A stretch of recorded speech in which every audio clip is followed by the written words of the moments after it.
el puerto de aguas profundas en La Paloma y el puente de la Laguna de Garzón. Bueno, son dos cosas bien distintas. El puerto de aguas profundas, hablamos de La Paloma, pero puede ser en otro lugar. Yo creo que es un tema que todavía está en una etapa muy primaria, pero muy primaria, y va a llevar algún tiempo, va a llevar bastante tiempo para concretar. Felizmente, el gobierno nacional ha iniciado una acción que yo creo que debe haberse iniciado mucho antes, pero bueno, se ha iniciado ahora, que es empezar a invertir en estudios. Hasta ahora se hablaba del puerto de aguas profundas, y por ahí aparecía algún consultor, algún promotor que proponía que se podía hacer el puerto de aguas profundas en La Paloma y pedía autorizaciones, como sucedió en el periodo pasado del gobierno, el periodo del doctor Tabaré Vázquez. Se hicieron todos los trámites, se le declaró interés, se hizo todo el trámite correspondiente al régimen de licitación por iniciativa privada, que es un régimen especial para grandes inversiones.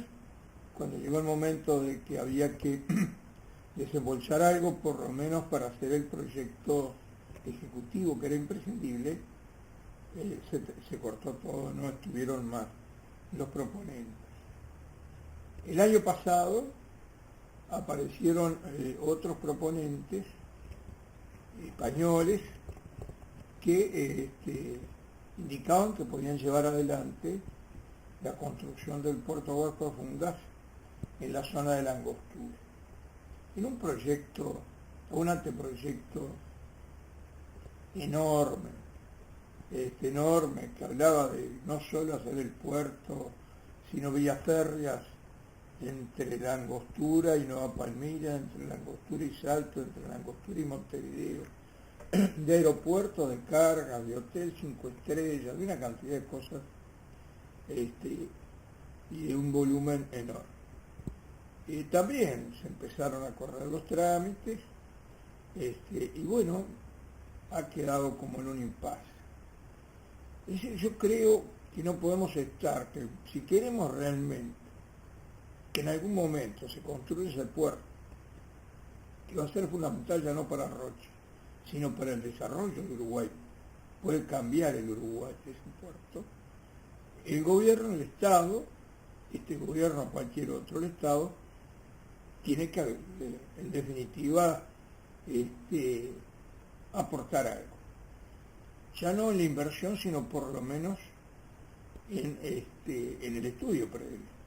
No podemos decir queremos hacer un puerto y viene un señor y dice, me parece que es La Paloma, y allá nosotros vemos La Paloma. Viene otro y dice, me parece que puede ser en el Paleque, allá nosotros vamos al... O viene otro señor y dice, en la Angostura, y podría ser en la Angostura. Me parece que lo primero que hay que hacer es determinar en qué lugar a Uruguay le conviene el puerto.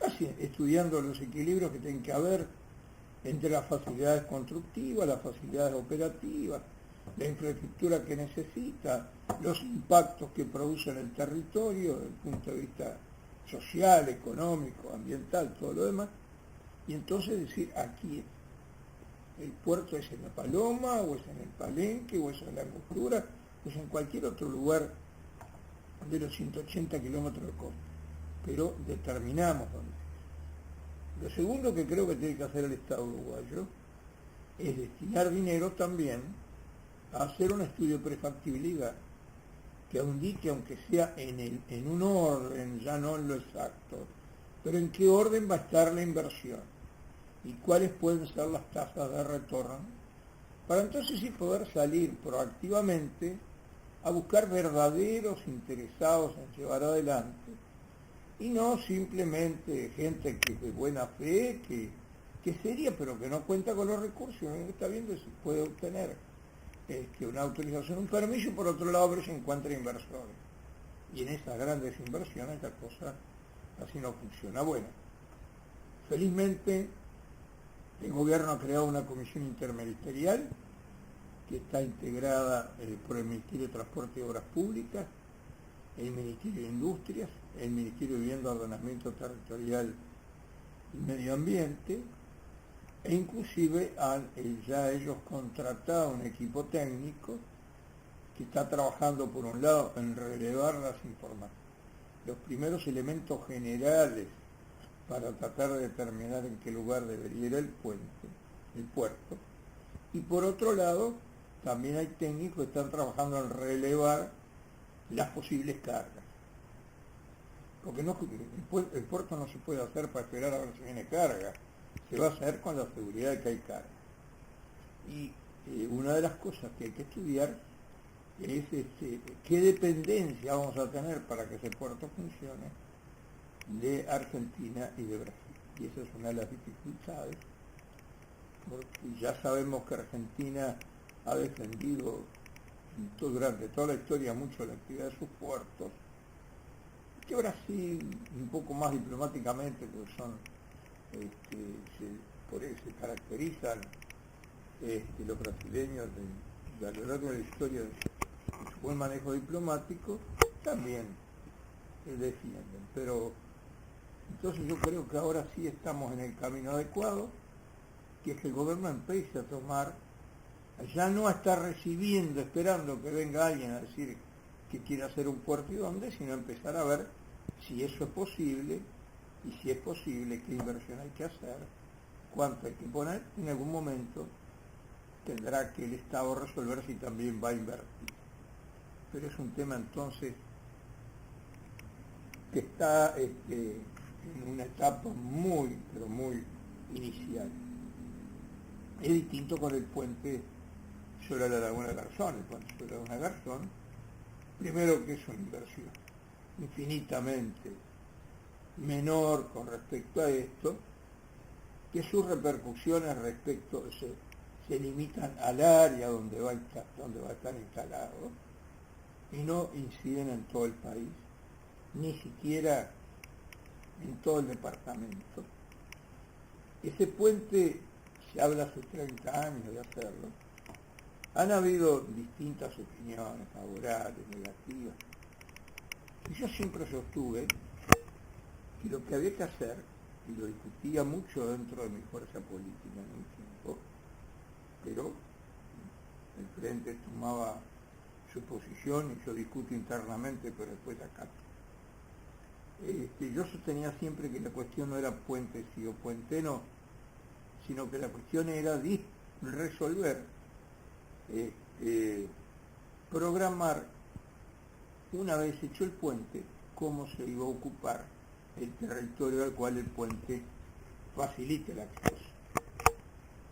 Que tiene que tener en cuenta que el puente no es que si no hay puente no entra nadie en la zona, no. El puente da estabilidad, porque hoy se entra con balsas, ¿verdad? Y en verano se ponen 2 balsas. Y si hubiese más gente se ponen 3 y se ponen 4, la gente entra igual. La diferencia está en que con el puente se entra cualquier día del año, porque el día que el tiempo está malo la balsa no funciona, cuando se rompe el motorcito la balsa no funciona, o de noche la balsa no funciona. Con el puente se entra cualquier día del año y a cualquier hora. Esa es la diferencia. Y bueno, desde el principio de gobierno, nosotros encaramos la actividad turística como una actividad con mucho potencial de crecimiento.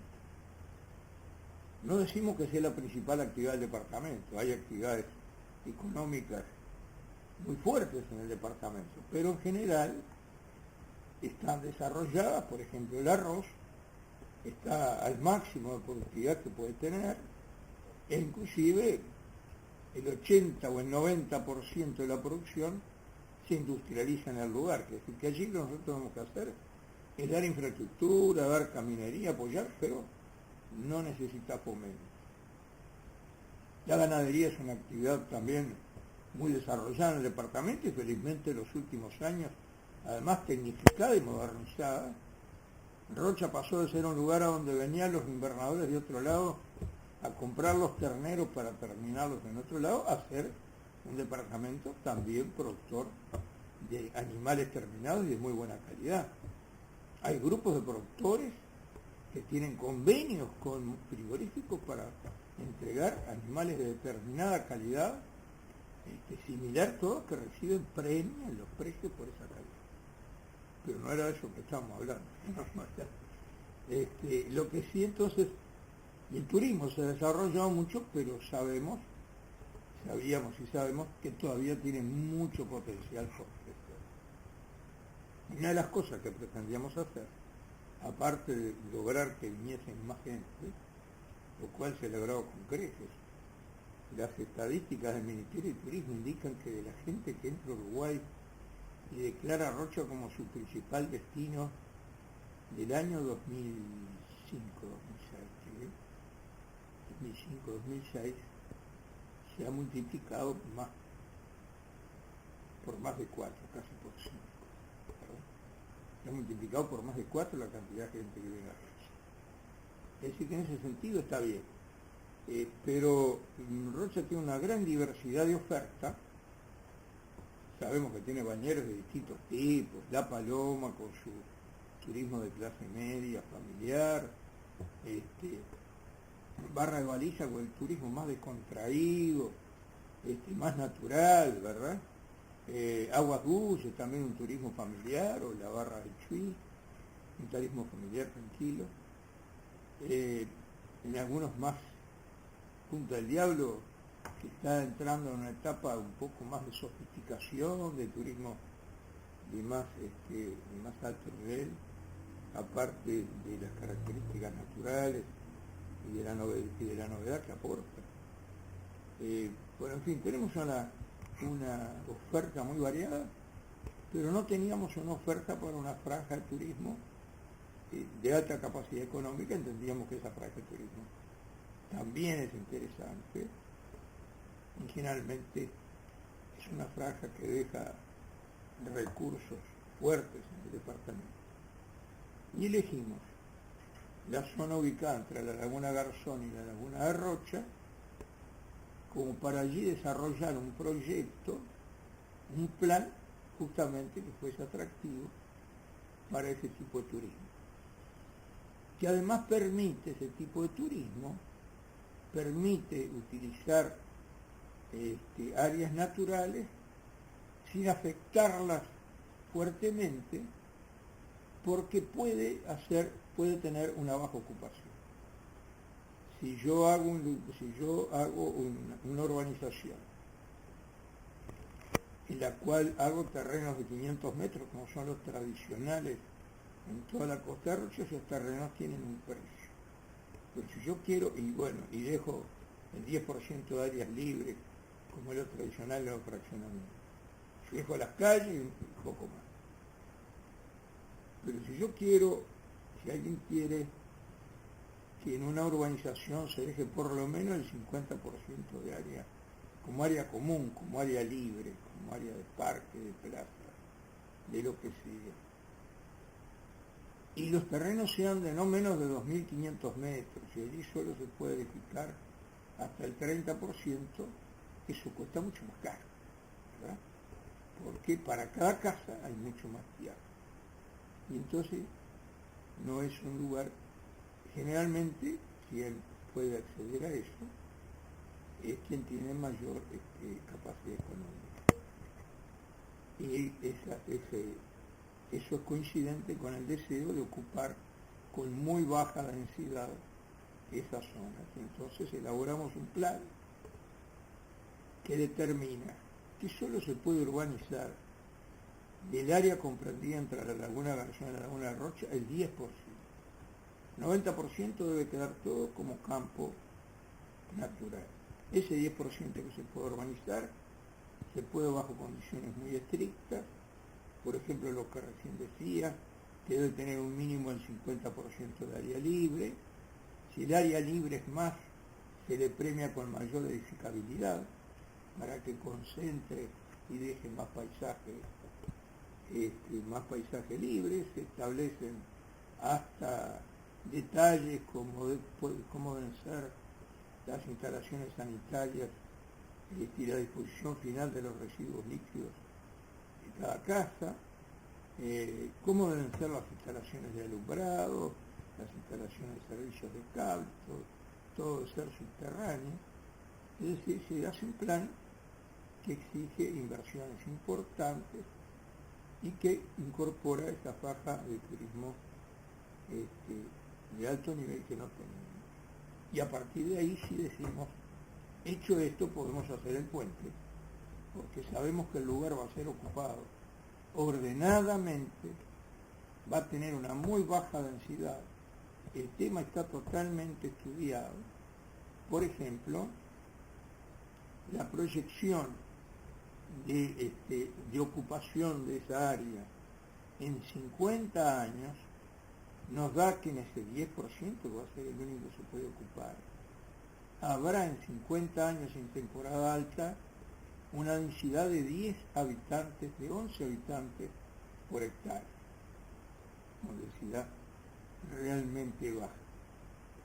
Es decir, que no va a generar impacto, algún impacto va a generar, pues la presencia humana genera siempre, pero no va a generar un impacto grave y sí nos va a proveer también de recursos importantes que podremos destinar a solucionar problemas de otros habitantes del departamento que de pronto no tienen acceso a estas cosas. Por eso hemos insistido con el puente, hemos hecho todos los estudios que correspondía y bueno, felizmente ahora hay ya una decisión política y solo tenemos que esperar que se cumplan